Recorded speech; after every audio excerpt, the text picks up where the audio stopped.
কাঁকরোলের এমন দুর্দান্ত স্বাদের রেসিপি পেলে গরম ভাতের সাথে কোনো কিছুরই দরকার পড়বে না। মাত্র 2 পিসে প্লেটের ভাত সহজে শেষ হয়ে যাবে। প্রথমে কাঁকরোল গ্রেটার দিয়ে কাটার মতো অংশ ছিলে নিচ্ছি। এরপর ছুরি দিয়ে 2 মাথা কেটে ভিতরে বিচির অংশ চামচের মাধ্যমে বের করে নিচ্ছি। দেখতেই পাচ্ছেন কিভাবে রেডি করেছি। কি ভাবছেন বিচিগুলো ফেলে দিব? একদম না। এবার বিচি, কাঁচামরিচ, পেঁয়াজ, চিংড়ি পাটায় পিষে নিব।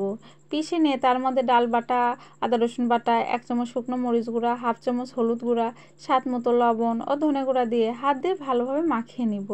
এখানে আমি কোনো জিরা গুঁড়ার ব্যবহার করব না, তাতে চিংড়ির ঘ্রাণটা ভালো পাওয়া যাবে।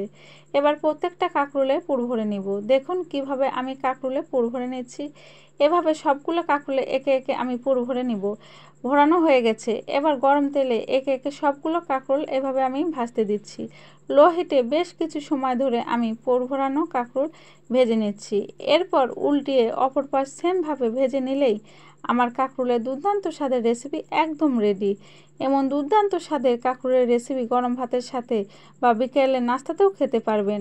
এই দুর্দান্ত স্বাদের কাঁকরোলের রেসিপি কেমন লাগলো কমেন্টে অবশ্যই জানাবেন। ধন্যবাদ সবাইকে।